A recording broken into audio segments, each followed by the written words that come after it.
ও মেয়ের জামাইয়ের সামনে শাশুড়িকে পিটালেন শ্বশুর। দর্শক, কি কারণে পিটালেন সে বিস্তারিত জানতে চাইবো জামাইয়ের কাছ থেকে। তো ভাই, আপনার শাশুড়িকে আপনার শ্বশুর কি কারণে পিটাইলো? হয় সেটা কি, আজ 2 দিন ধরেই তো মনে করেন যে আমি আমার বৌলি শ্বশুর বাড়ি আইছি।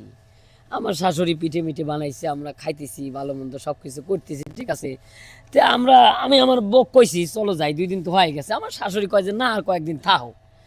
তে আমরা মনে করেন রয়ে গেছি, যাইনি।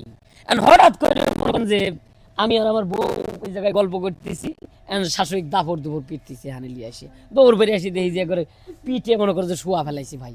এখন এখন কি জন্য মারলো, কি জন্য পিটালো, এটা একমাত্র আমার সংসার রাখতেও জানে না। তো দর্শক, আসলে এ,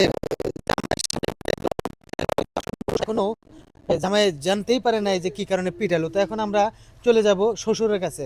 তো কাকা, আপনার স্ত্রীকে এরকম ভাবে পিটালেন, এটা তারা কেউ বুঝতে পারতেছে না। তো কি কারণে যে পিটালেন এটা একটু বলেন। বাবা ফিটানি আমার রইছে না। যদি জামাই আর মেয়ে যদি ওই টাইমে নাই তো আমার মন মতো না কিছু পিটাইতাম। পিটানি এটার কারণ হলো কি, কামাই তো আর হে করে না, কামাই তো করে দুন লাগে আমার, আর আমার তো ইনকাম নাই, বয়স হয়ে গেছে না, বুড়া হয়ে গেছে এখন আমার ইনকাম নাই। 2 দিন পরে বাবা মাইয়ের লে আইও বেড়াবার লেগে আইও, 2 দিন 4 দিন করে থাকে। আর জামাই সামনে কোন লাগে, মেয়েও আছে, আমার বাপ এরকম কোনো তো নিরুপায়, আমার তখন ইনকাম নাই।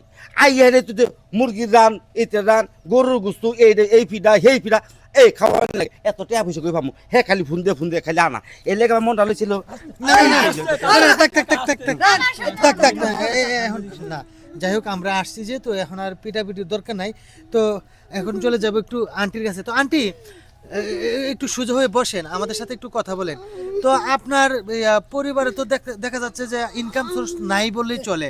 তো এরকম ঘন ঘন আপনার মেয়েকে আসতে বলেন, আপনার তো একটু হিসাব করে চলা উচিত, তাই না? তো এরকম মেয়েটার আমি অনেক ভালোবাসি, এর লেগে কয়দিন পর পর ডাকে লই আই। বাজার করে কথাগুলো ধরে ধরে মারে আমারে। আজকে মাইয়ে জামাই সামনে মারে কি দোষটা আমার মার না, দোষটা আমারই। আর বাবা, তোমার সমস্যা ছিল, তুমি আমার একটাবার কইতা যে মারে আমি এই কষ্টে আছি, তাহলে আমি জামাই নিয়ে তো ঘন ঘন আইতাম না।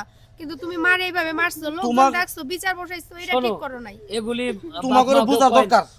এগুলি আমারই বোঝাই ভুল হয়েছে।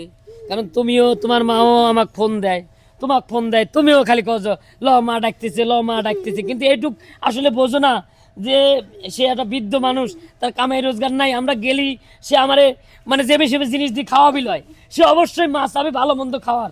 হ্যাঁ, তাহলে কি এই এই জিনিসটা ধরো আমরা বুঝি নাই, আমরা তো খালি হাত পাওয়াছি। সে একটা শিক্ষা আমারে দিবের পারে নাই, তার উপর দিয়ে আমার শিক্ষাটা দিচ্ছে।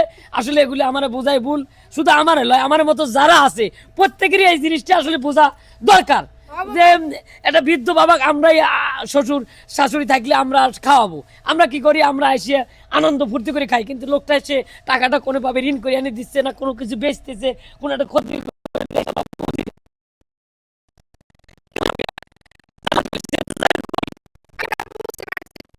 আমি তোমার ঘরে সংসার করবো, তোমার ঘরেই থাকবো, বাপের বাড়িতে আর ঘন ঘন আসবো না, দরকার পড়ে আসমই না।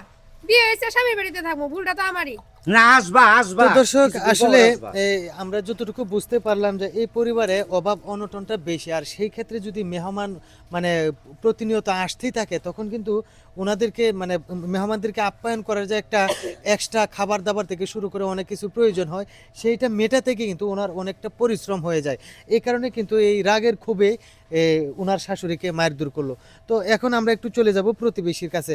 তো ভাই, এখানে যে পরিস্থিতিটা দেখছেন, উনি তো মানে কতটুকু স্বাবলম্বী এটা আপনারা ভালো জানেন। তো এই ক্ষেত্রে যে মারামারিটা হলো, আপনি কি বলতে চাচ্ছেন? আসলে মা মা কখনো চায় না যে মেয়ে কষ্টে থাকুক। মা চায় যে ইয়া, বাবা যত কষ্টেই থাকুক, মা চুরি করে হোক ওই মেয়ের জামাইকে খুশি করে রাখতে চায়। তো মা যার জন্য মেয়েকে খুশি করার জন্য, মেয়ের জামাইকে খুশি করার জন্য এই প্রতিবারই খবর দেওয়া নেই, যার জন্য তাদের সংসারে এই ধরনের দ্বন্দ্ব লেগে থাকে। আসলে অর্থনৈতিক দুর্বলের কারণে এই বৃদ্ধ বাবা কামাই করতে পারে না, যার জন্য উনি ইমোশনাল হইয়া তার স্ত্রী গায়ে হাত তুলছে। কথা বুঝছেন? যার জন্য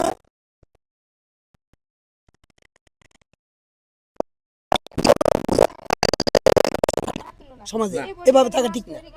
বুঝতে পারলাম।